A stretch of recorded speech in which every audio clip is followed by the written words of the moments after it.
Hi, Sam. Thanks for joining us again. Great to be with you. Thank you so much. Of course. Just to kind of start off, we just before getting on this UN Security Council resolution passed to try and pause the fighting in Gaza in order to get some sort of humanitarian aid through. It's not a ceasefire, but it is, I guess, something. But could you maybe give us a quick, brief rundown on what it might be and how why it's not a ceasefire yet? Well, it's not a ceasefire because the U.S. doesn't want a ceasefire. And it's not clear to me what the intention of this is in terms of what the U.S. wants. It may lead to a pause. I mean, you even had the president of Israel saying that they wanted a pause just a day or two ago. Um, so it's not like the U.S. is, forcing anything at all on Israel here. Um, a lot of people have critiqued that Israel at times wants pauses because it sort of compels Palestinians to move around. So it could actually facilitate, displacing more Palestinians who might have a harder time moving around when they're under fire. Um, so it's not clear to me, what the ramifications of it are. But what we do know is that it's not a ceasefire, and they've also watered down the mechanisms for allowing humanitarian aid in. It's under a different arm of the UN now than was originally proposed when the U.S. Was hindering the resolution that everybody else wanted. And it's interesting that the U.S. abstained, and so did Russia, um, for opposite reasons. Apparently, the Russians, wanted a ceasefire, apparently, and the U.S. was just willing to let it pass through. Um, I mean, I think from the U.S. government point of view, they don't want to appear completely obstructionist, even though they are. So by allowing a resolution through, they can paint themselves as, oh, okay, we did something. We Right. allowed something through, and thinking that that'll take the heat off of them. So those are my main initial thoughts in the immediate aftermath of this thing going through. For sure. And yeah, that just broke today on Friday, the 22nd. So we'll definitely get some stuff up here on SharePost too, and try and get an understanding of it. And the main reason we wanted to have you on today is because you've been calling for invoking the Genocide Convention um, in this situation.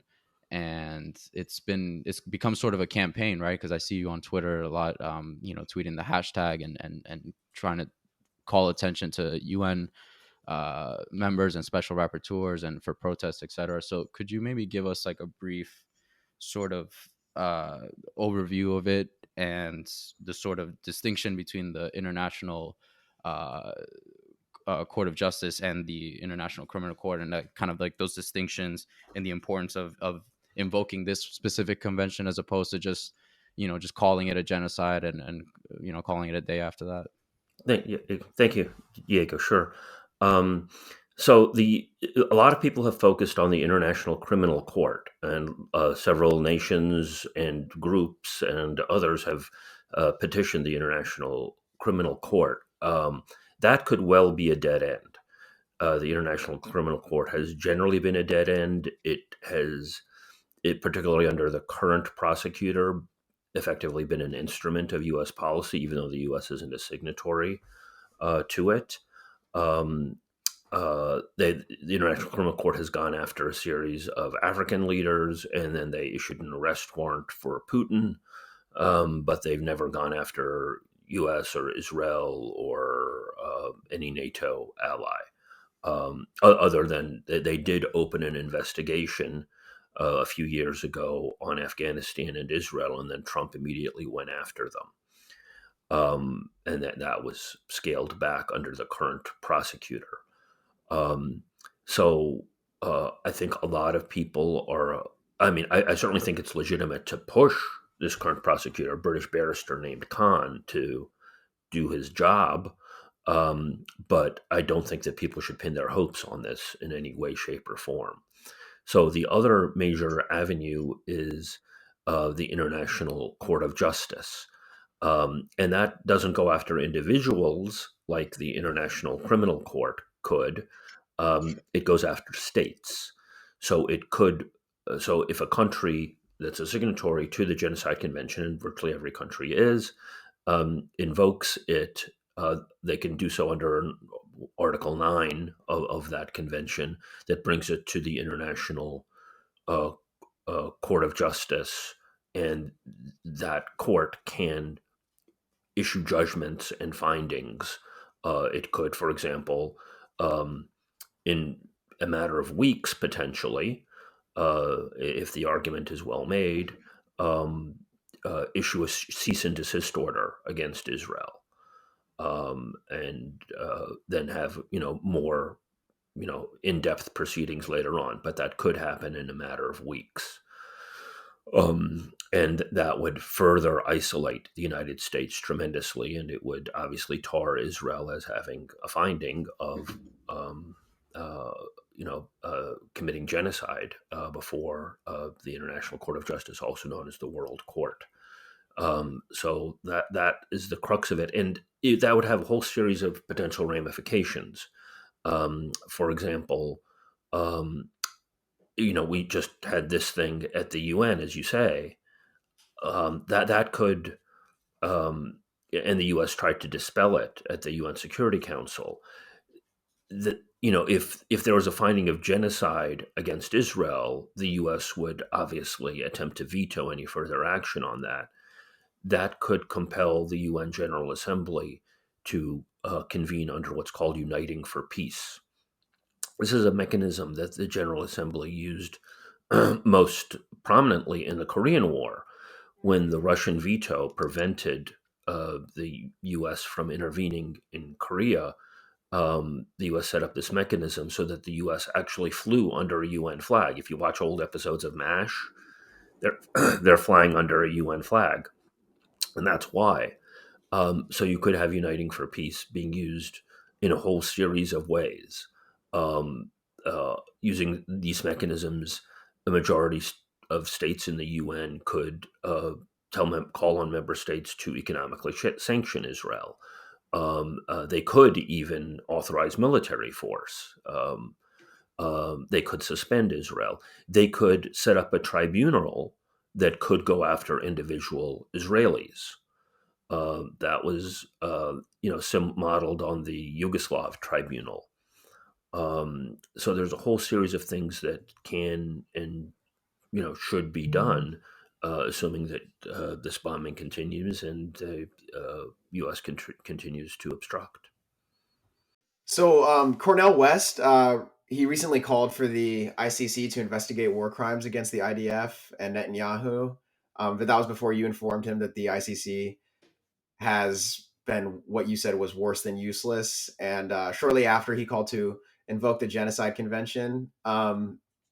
So can you get into like some of the precedents of and logic of just why the ICJ and the Genocide Convention is a more feasible way to hold Israel accountable for war crimes as opposed to the ICC? Um, yeah, well, I mean, it was great that Cornel West did that. It shows that kind of the power of elections, right? That major figures have to come before the voters and be responsive, and he was. Um, so the the ICC has not taken any significant action against any Western power in its entire history. It has gone after African leaders. It's basically done the U.S.'s bidding um, most of the time. They had a prosecutor who, after she did a bunch of their bidding, opened up an investigation on Afghanistan and on Israel, and then Donald Trump came after her, and then they got rid of her, and then they brought this guy in, and he's totally towed the U.S. line. He went after Putin, even though when he went in, he basically, this has got Khan, the current guy at the ICC. He said, I'm going to only prioritize things where there's consensus among the Permanent Security Council members, because doing otherwise is kind of a waste of my time, because I only have so much resources, and you know, if there's consensus, then we can get stuff done. And then Russia invades Ukraine, and the first thing he does is to go after Putin, who's one of the UN Security Council members. So he totally contradicted his stance. He showed that he's perfectly happy to go after not what the Russians might want him to do in terms of another country, but to actually go after the Russians. So he just seems transparently a tool of the U.S. And most interestingly to me, Khan, a couple of weeks into Israel's bombing, actually went to the Rafah crossing between Gaza and Egypt, where people are trying to get humanitarian stuff through, and he didn't go into Gaza, of course. He just did a photo op there, as if to say, "I'm the cop on the beat," waving his flag around. And I think that compelled a lot of countries to put their petitions before him, perhaps naively taking it at face value, that he would actually act on, what he, was advertising himself as saying, that he's going to take care of this situation, and he hasn't done Is it. there a Mhm. is there some kind of like financial entanglement or reason that I've, the ICC is so beholden to the Western powers? I've heard people speculate to that. I have not had time to investigate it. I haven't seen anything on that, but it could well be possible, either administratively or something even more brazen than that. I just don't know. Um, and then he ended up going to Israel, spending a lot of time with the victims of the October 7th attack, um, and so on. And then he, I think, had a perfunctory meeting with the Palestinian Authority, and he approached Palestinian groups in such a way that many of them refused to meet with him. That he just literally wanted photo ops with them. He didn't want to sit down and intake their information, and he had no plan whatsoever to actually go to Gaza, which is ridiculous. So that's been the long and short of the ICC. The ICJ, um, in terms of Palestine, has ruled against Israel. In 2004, there was a ruling against the wall, against Israel's wall, and the ICJ put forward an advisory opinion that ruled that it was illegal. And they also have a pending case, another long term advisory ruling on the illegality of the occupation that's expected in February. But what I'm talking about is something different. It's an emergency procedure with a nation invoking the Genocide Convention that was result in a judgment and potentially a cease and desist order. The closest parallel that I know of is in terms of what happened with Bosnia. And you have the same lawyer, Francis Boyle, who people might be familiar with at the University of Illinois. He actually represented Bosnia and Herzegovina at the International Court of Justice in the 1990s, against Yugoslavia, accusing them of genocide. And he succeeded in less than a month in getting a cease and desist order that severely complicated the lives of Yugoslavian leaders, and it led to the Yugoslav tribunal, and eventually to the prosecution of Yugoslavian officials, which is why Boyle is advocating this for the Palestinians and advocating that there be a tribunal set up in the General Assembly. Now that assumes that the ICC doesn't start to do the right thing. I mean, you had people calling for the resignation of Khan and to get a real prosecutor in there. But I don't know what mechanism any countries could have to actually get him out of there. And kind of stemming off this, you've advocated for people to take the streets in places like New York, and I've been to multiple marches and protests around the city. But you say people should go to the consulates, right, of countries like Colombia, Venezuela, South Africa, Chile, and others in protest there. And I think it would be a perfect strategy. I mean, people at these marches have said that because the United States is Israel's largest enabler, that U.S. citizens should be the loudest to denounce this and so forth. So, do you think that protests like that at consulates in American cities like New York or D.C. would be the most effective? I think they would be appropriate. I think that they would be different in tenor than protesting against the Israelis and the U.S. government. They're actually carrying out this genocide, facilitating it, or doing it, and or facilitating it.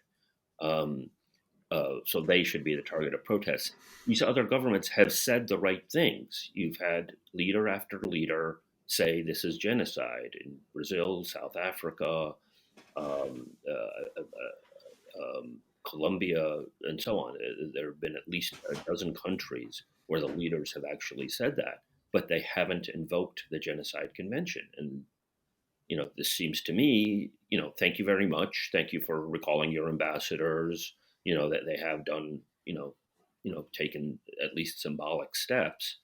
And some of them have filed before the ICC, but none of them have done this other procedure. And I think it's way overdue. I don't know that it's going to solve the problem, but it's something that tangible that can be done in order to, kind of close the circle and focus in on the illegality of Israel's assault. So What does it say? so Oh, sorry. Go ahead. I would almost envision that they be visuals, or reaching out to the, rather than, I don't want to, at least initially, I don't want people denouncing these countries for saying one thing and not following through on it. But ultimately, I mean, if they continue, I mean, the convention, it says to prevent genocide, it, so they have an obligation under the convention to try to prevent genocide. And no country's really tried to prevent genocide. It seems to me like the minimal thing that they could do is to take Israel to court. Um, other than, I guess you could say that the Yemenis, the Houthis, have, with their, effectively trying to do a blockade on Israel, um, have tried in terms of a military aspect of things, but they can't do what I'm talking about. The Houthis don't control the UN seat of Yemen at the UN, so they can't do this. But I mean, the Iranians could, and they haven't done it yet. It could be because they don't want to even talk to Israel. I don't know what's in different countries' heads as to why they haven't done this yet. That's the state of it. I'm sorry I interrupted you, Max. No worries. Do you think that it speaks to how much influence Israel has over the international community and just global politics in general, that Mm-hmm. that you have, like, even the countries that are openly saying that this is genocide aren't taking the minimal action that you're suggesting to actually do something that they're I guess legally obligated to by these conventions. And you have people like Francesca Albanese, the UN Special Rapporteur, making statements calling this a genocide, but then making no mention of the Genocide Convention. It seems like that's a consistent pattern too. Right. That this is just left out, of the conversation. Yeah. Like, so are even the people calling this a genocide in public like somewhat captive to Israel? Maybe not, but financially, I don't really know, but either something, even if it's by fear, like, what does that say about Israel's power over the world? Right. I mean, it might be different mechanisms of control in different places. Patrick Bond, who's a great activist in South Africa, was an old anti-apartheid activist, wrote a piece about you had the South African Parliament vote overwhelmingly for South Africa to not just recall their ambassador, but completely cut off relations. And then the cabinet took that up, and they also took up the question of whether or not they wanted to invoke the Genocide Convention, and they decided to do neither. They kicked the can down the road. Um, So Patrick Bond wrote a piece pointing out that people think about the Israel lobby in the United States as exerting influence, but he was saying, look, there's effectively a Israel lobby in South Africa and other countries as well, that does hold sway and that does exert power over important political officials. So that's one mechanism, and it's not just Israel; it's the United States. So a lot of these countries potentially, and Ambassador Craig Murray's written a couple of pieces about this. He's gone to the meetings in Geneva with these officials and said, why don't you do this? Why don't you invoke the Genocide Convention at the ICJ? His conclusion was even more startling than what I thought. His conclusion was they don't want to do it because it will work, not because it won't work. And that they're Who doesn't want to do it because of that reason you said? well, he didn't name any countries. He just said that after he talked to a ton of diplomats at these meetings in Geneva, that that was their attitude, and that he basically seems to argue that they fear some kind of reprisal from the United States. That there could be economic or other retaliatory things that the U.S. could do if any country were to go out on a limb here and and act in this way. So I don't know what those mechanisms are. I mean, I've seen other cases where the U.S. has retaliated in this way. Some of them quite juicy if you want to hear them. I don't know if they're relevant to this, but that pattern is certainly there. So I think there are different kinds of control that do happen. But so it becomes a lobbying effort. Can the people of the world exert more power over these governments? I mean, never mind, Biden and company are completely corrupt, but can the people of the world exert, some meaningful control over the actions of, uh, Colombian and Brazilian and South African, Algerian, Djibouti is one of the countries that filed for in front of the ICC, but they haven't gone to the ICJ. All these countries could do that. There are people that say that I think that they would describe themselves as supporters of Palestine that say that this isn't a genocide, and the reasons that I've heard cited is that like 20%, I think, of the Israeli population is Palestinian, and therefore it can't be a genocide for that reason. I think that under the international law's definition of genocide, I don't think that it's specific to racial genocide. But what do you say to people that are making those arguments? I think another one is that the population, or obviously, I think this one is made more by supporters of Israel, that the population is increasing in Gaza. So how can there be a genocide if the population is increasing? So what do you say to the people that are making those arguments that this is not genocide and maybe more of an ethnic cleansing? How do you support that or reject that argument? Well, I mean, you've had a whole series of serious genocide scholars, say this is a textbook case of genocide. You've had Craig Mokhiber articulate that. Even people who don't, like the UN Special Rapporteur, who has seemed to, as you say, gone out of her way not to talk about the Genocide Convention, still comes to the conclusion that Israel is conducting genocide. And you don't need a system of. And Michael Ratner made this point that sort of got me down this track in the 2014 attack. That you don't need an industrial system of mass extermination for it to be genocide. It can be the mental. It largely depends on the mental intent to um, get rid in whole or in part of a group. And what's particularly interesting about what Israel is doing is that they have communicated their mental intent. That is, their defense minister, so-called defense minister, at the beginning of the campaign in early October said, "No food, no electricity." That is the mental intent to harm the civilian population of an area, and you can you could even, it doesn't have to be that they want to get rid of every Palestinian. They could just want to get rid of all Hamas members who are Palestinians, much less all people, saying that there are Palestinians inside Israel. It's like, if the U.S., conducted a genocide against some African country and then said, oh, we have, you know, black folks who are citizens of the U.S. who we aren't exterminating. That it's a non sequitur, and it doesn't depend on the number of people killed. You could have a legal definition of, even though you have a lot of people getting killed right now. I mean, report after report that they've never seen, from officials, that they've never seen this dramatic. You've had more kids, more journalists killed in a couple of months than you had during the entire conflict with Russia, for example. So yeah, I think that, and furthermore, again, the Genocide Convention doesn't even require genocide. It says prevent.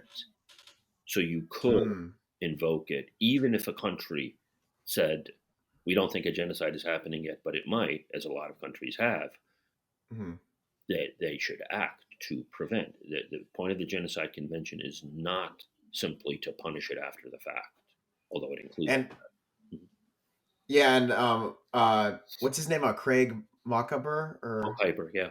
Mockaber? Yeah, and he said that it's pretty easy to prove intent of genocide here as well, because not only because of the cutting off of food, water, and electricity and gas, which Israel was already controlling before this, right? Now they've just completely cut it off. Before they were like putting what they called putting Palestinians on a diet, I think is the phrase they used to basically minimize the caloric intake, to just put them just right above the level of starving.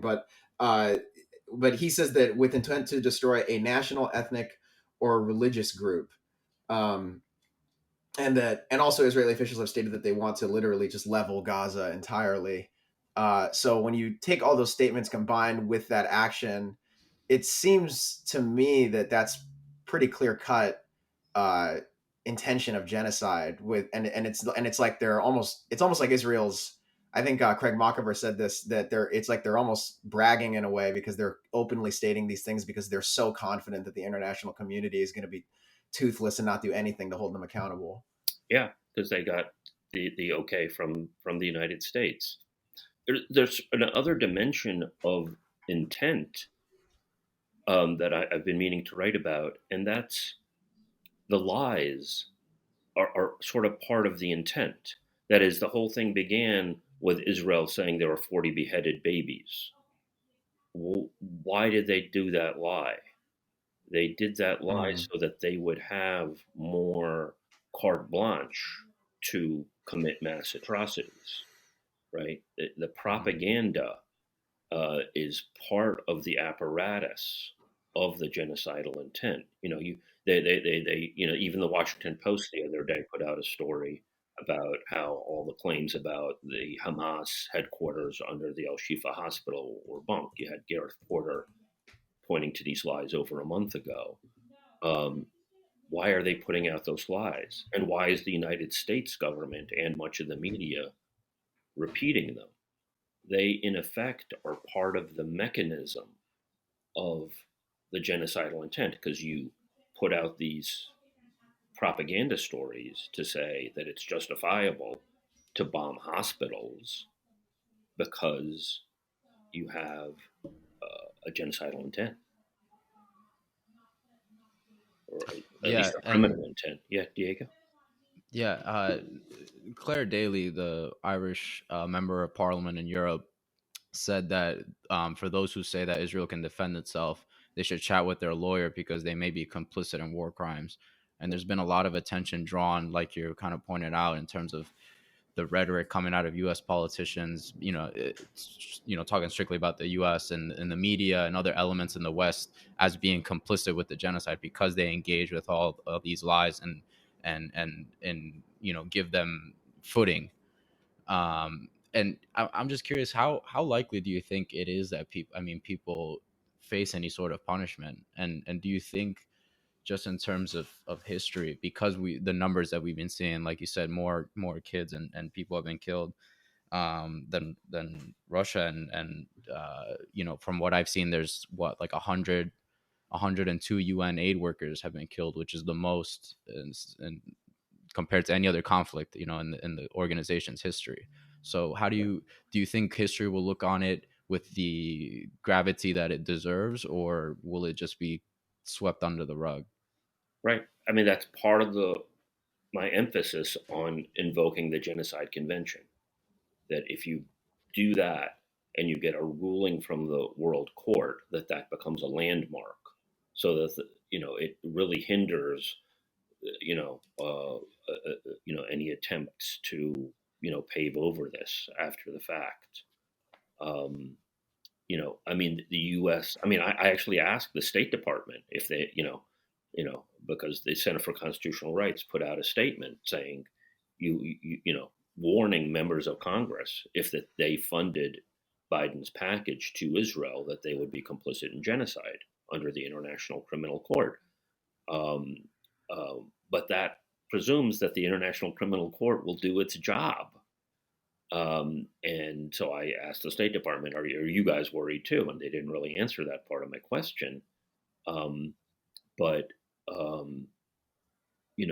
they seem to think that they've cornered off every exit here, right? That they got they got their veto at the Security Council, and they got the ICC doing their bidding, and so on. I don't know what the composition of the International Court of Justice is. They could have corrupted that for all I know as well, but it should be tried. That could be a way around this. I mean, they think that they can get away with it. They think that they're a criminal syndicate effectively that's so big that there's no arm of the law that could get to it. You could also have other countries do universal jurisdiction. You had that in the case of Pinochet, some attempts to it, and some attempts after the Iraq War, Rumsfeld, and so on in Europe. So you could, have people attempting to do that on Israeli and conceivably U.S. officials in this. I think that would probably be helped with a international Court of Justice judgment that finds genocide. So that's another reason to do it. Yeah, and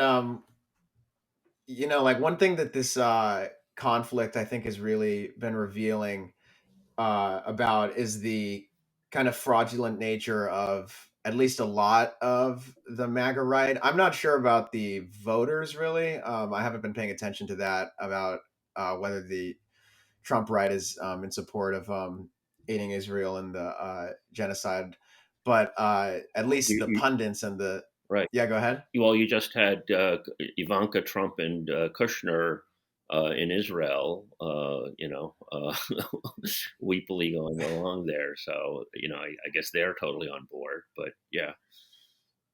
Yeah, and I think that there's at least some uh, debate about like whether or not to support Israel. I think that that's reflected in the stance that Vivek Ramaswamy has at least stated that he has, where he kind of claims like, "Oh, I support Israel's right to defend itself, and I think that they need to do whatever they need to do that. Mhm. But I don't want to send money to them unless it's in the interest of the U.S. or it's affecting the U.S. in some way."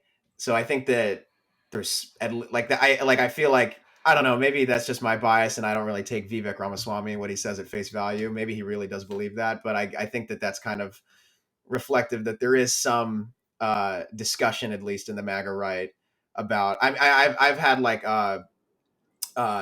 family friends that are big Trump supporters reach out to me because they know that I cover this stuff and talk to me about it, and they have a lot of them have said the same thing that they say about Ukraine, where they're like, "Why are we sending money to these people?" And when they're doing all of this terrible stuff, but the pundit class or the media class has, I think, been revealed to be a lot of them very fraudulent in this case, and like on issues of free speech and issues of non-interventionism. So, can you talk a little bit about that and what you've realized about this? I think you said something about um, Yeah. Uh, partisanship or. Sure. Well, I mean, first, I think you're right that there is a schism between, sort of the populist elements on the right and the pundit class. And I think you see some of the same schisms on the left at times. But I mean, I think that you sort of have, you know, the oppressive nature that I saw from the left in the pandemic is sort of mirrored here. Oppression of free speech, for example. And I wrote a piece a while back called "Dueling Apartheids," where you have Chomsky, for example, going along with the sort of establishment agenda on the pandemic, and now and I anticipated sort of what we're seeing here with Jordan Peterson, I guess, being the godhead on the right, going along with Israeli apartheid. So it's in effect dueling apartheids or even log rolling apartheids. It's the same sort of dynamic where they point to the oppressive nature of each other in order to justify themselves. Mm-hmm. That's what keeps people in the traps of Biden, or Trump, the Democrat Republican. They feed off of the faults of the other guy without addressing their own problems. So certainly now, front and center is the censorship and just the insanity that with the universities and so on about anybody who's standing up for Palestinian rights.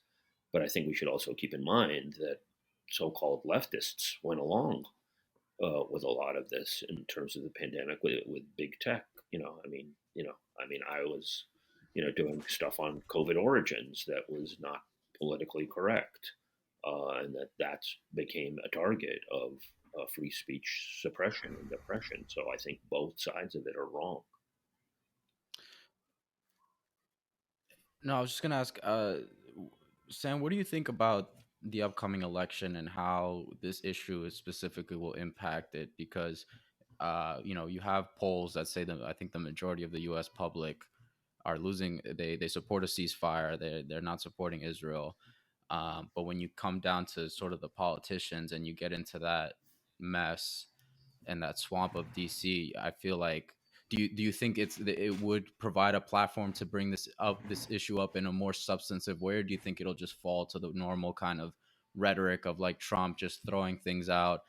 And now, especially with this whole thing about condemning or criticizing Zionism as anti-Semitism and all these, it will fall into kind of that mess of just rhetoric that nothing really gets accomplished? Or do you think people like Cornel West and maybe a few others on the left side of things or in the independent space will kind of bring this to the forefront of people's attention? Right. Well, I mean, Cornel West has already done something good in terms of adopting the Genocide Convention stuff. But I mean, I think that there's a completely untapped potential of a populist figure that unifies a lot of anti-establishment elements.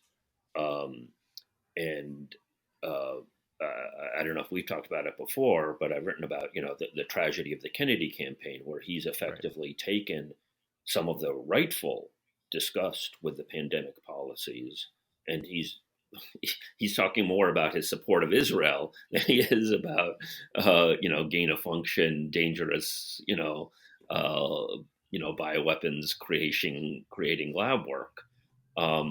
So there needs to be a unification of anti-establishment forces, and instead what we're seeing is a fragmentation of them. Mm. So, for example, you had Cornel West.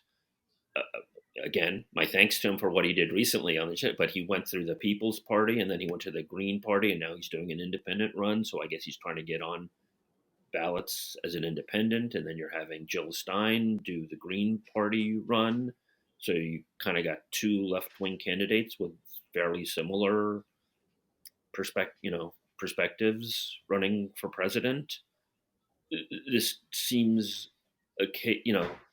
what I would like to see is a candidate, and the person who always comes to mind for me, and I don't have permission from her to say this, is Colleen Rowley, who's a 9/11 whistleblower, and she totally gets war, civil liberties, corporate control, pandemic policies, and somebody like her could unify a lot of populist uh, anti-establishment elements from Israel to gain of function work to corporate trade deals to a whole variety of issues.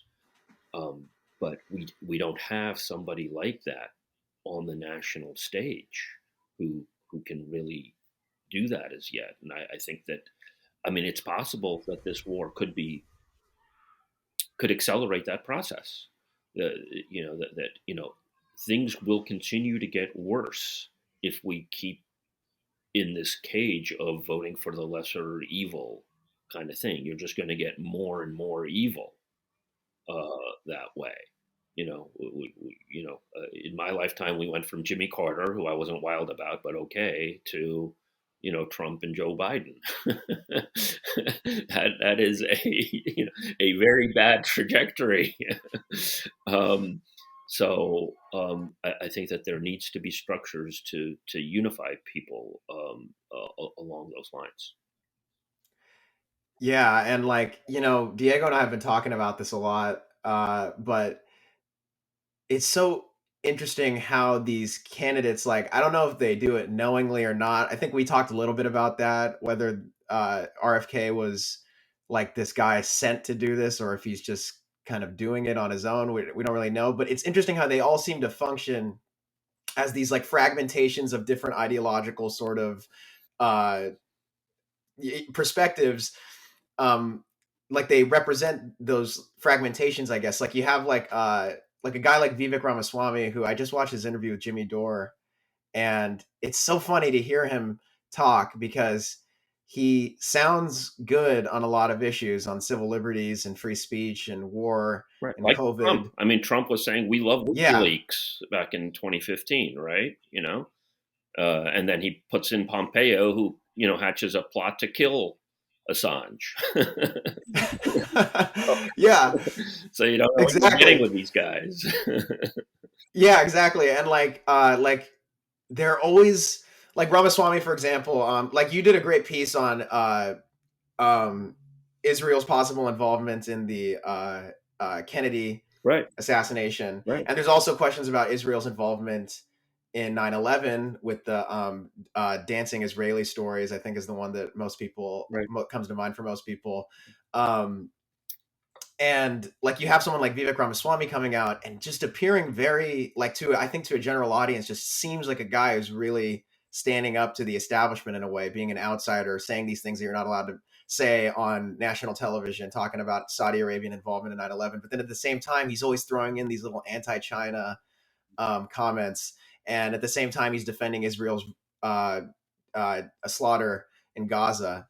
And it's just so interesting. I just imagine that it's pretty hard for the average voter, the average person who doesn't really consume news like we might, to really differentiate between who are these people that are being genuine and are actually oppositional to these forces, and who are the ones that are pretending to be for the sake of a political advantage. Right. Yeah. And I think different parts of the establishment sort of take on different guises, and then they attack different enemies.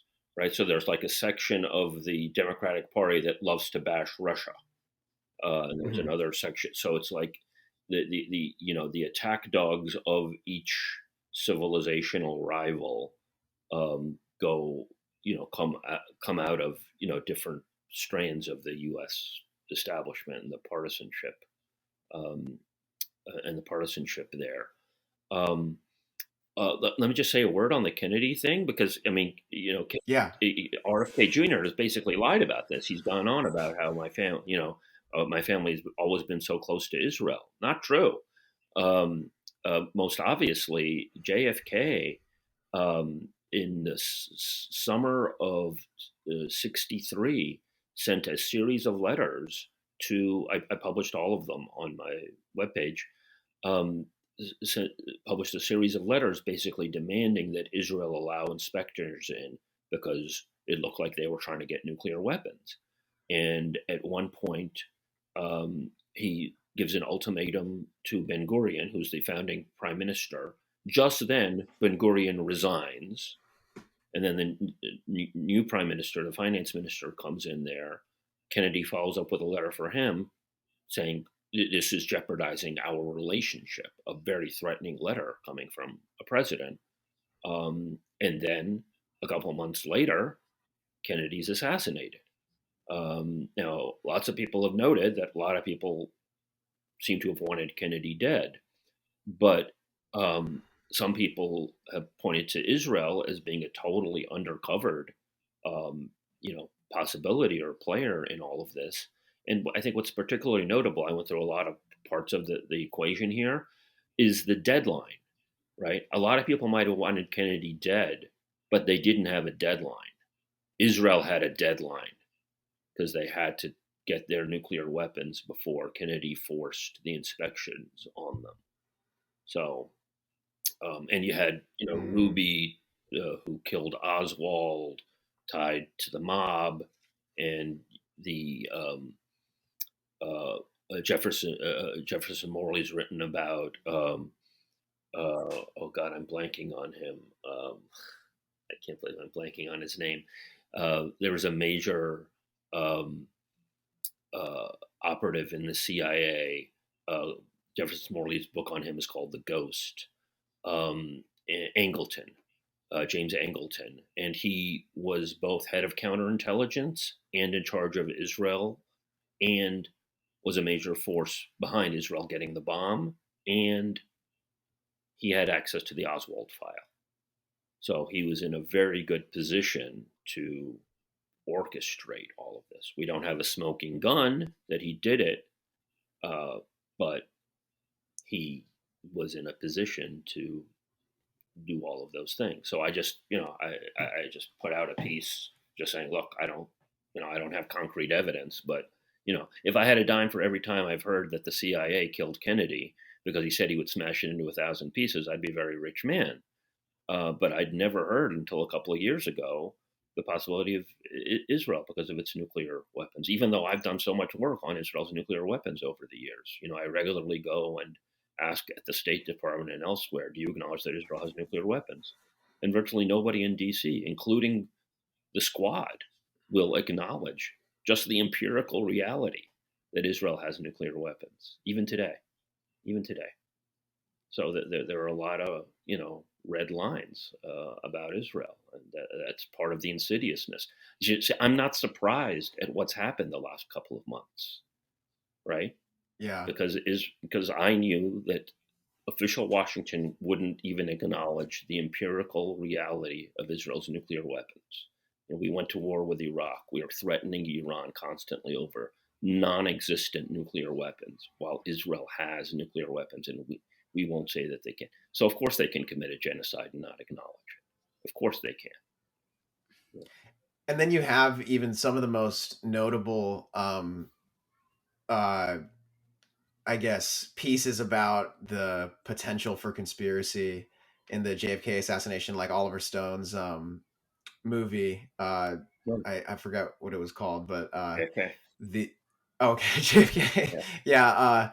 I think you pointed out that one of the producers on the movie was actually executive. Yeah, sorry. The main money guy behind the movie was later acknowledged that he was an Israeli spy, and of course, there's no mention of Israel in the movie or in as far as I know, any of Oliver Stone's material. So that's fascinating. Yeah, that's so. Yeah, wow, that's just kind of crazy. I don't know what to say, but it's just kind of shocking when those things come out. Like, even that's another thing. Like, going back to the Vivek Ramaswamy thing and these candidates that appear oppositional to, but it's like, but these forces, either through their own agency or not, that kind of make these spaces limited hangouts, just seem to have it's so effective at dividing and misinforming people. Like you would think that, like a film that tells me that that basically makes a pretty good case that there's a lot of evidence that the CIA was involved in the or orchestrated the assassination of Kennedy. You'd think that like that. I mean, my opinion when I saw the movie was like, oh, this is like a completely oppositional movie. This is a unlimited hangout, I guess, right? And then you come to when you have the full picture, there's a new context, and then you start to think about, what is it not telling you and for what purpose. It's pretty interesting. Right. One other major strand of this is that Robert Kennedy Sr. Was JFK's Attorney General, and it came out like in 2008 that he was trying to make the precursor of AIPAC, the American Zionist Council. He was investigating it for being a foreign agent. He was working with the American Council on Judaism. I think they were blowing the whistle on it because they were Jews who were opposed to Zionism, and they were saying, "What the hell are these people doing by setting up what effectively is an emissary of the United States and pretending that it's a domestic lobbying group?" And they were objecting, and they alerted Robert Kennedy as Attorney General to this, and he started looking into it. And so that's another strand and another possible motive for what we saw. So there are several. And again, you have RFK Jr. right pretending completely lying about this stuff, right. and like pretending. Yeah, go ahead. Rhetorically, he always did. Robert Kennedy in 1968 was rhetorically pro-Israel, but as we full well know, politicians will say one thing publicly and do something else. Sometimes that's very bad, but sometimes it's good, right? I mean, you can have a politician like Robert Kennedy Sr. say, "I support Israel," but parentheses, I think that their lobbying organization is completely illegal, and if I ever get into the White House, I'm going to dismantle the damn thing. So, so you got that, and then you had Sirhan Sirhan, who was substantial evidence now is that he was framed. He's a Palestinian. And Lisa Pease wrote a book that he was, hypnotized and framed, and lots of other people have come forward with that, including people in Robert Kennedy Sr.'s entourage. So who would frame him? Who would think to frame a Palestinian? That's another question. Right. So and like that. And I should say, I mean, I've mentioned Lisa Pease and Jefferson Morley. They don't fully buy into this, but they don't dispute it either. Like Jefferson Morley, who's a big JFK assassination guy, is like, I don't know. I sent him my article. He didn't tell me that I did anything wrong, but he didn't, he doesn't sign on to the hypothesis. So just to be fair. Yeah. And another like example of a candidate who kind of taking advantage of those fragmented spaces, like RFK Jr. will go on shows and in detail describe the evidence that Sirhan Sirhan was framed. Correct. And that the CIA probably had something to do with his father's death. Exactly. And it's like you like again, like the average, like me, like when I first saw it I related a lot to Bobby Kennedy when he was going on his campaign, because I was hearing this guy who seemed like he was radicalized by the betrayal that his family experienced by the political establishment that they were part of, and that he kind of became disillusioned about a lot of things, it seemed like. And then it's like there's this whole other picture where he's completely leaving out a huge part of the story that you just mentioned. And it's like, I mean, I don't know. I feel like that has a very negative effect on people's understanding of the truth and history. Absolutely. And it fits into the compartmentalization, and it's beyond partisanship. It's like these splinter factions, so it's like, I mean, there are a lot of people who I know who are incredibly upset, who I worked with during the pandemic about what was going down, and they're still totally for Kennedy because of that. And they're upset at you for people you worked with during the pandemic? People who I worked with during the pandemic who didn't buy into the establishment, who thought that it came out of a lab, for example, which I did substantial work on. They feel that Kennedy gives voice to that, and they're just sort of like completely overlooking or at least tolerating what he's doing on Israel. But he's doing a lot more damage on Israel than he's doing positive on COVID origins. Yeah. He's not having protests in front of labs that are doing dangerous lab work. Last I looked, so. And he delayed his book that I think seems like it would cover the pandemic origins. Yeah, and now it's ancient history, and it seems rather banal to me. In any case, I haven't read it. I read his first book, but not this one. Yeah.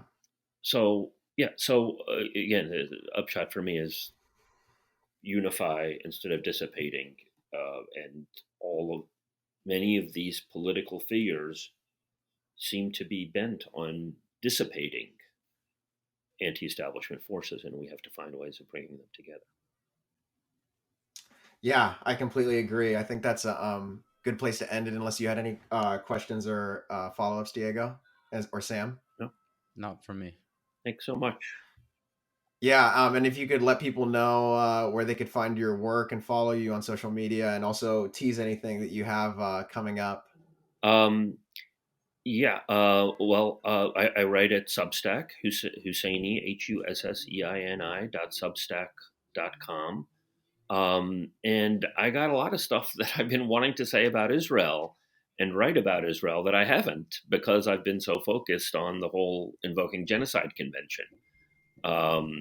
So I'm hoping over the next couple of weeks to be cranking out a bunch of those pieces. Great. Yeah. We'll be looking for those and sharing them on SheerPost. Thanks for coming on, Sam. We always like to have you on. My pleasure, gentlemen. Thank you, Max. Thank you, Diego.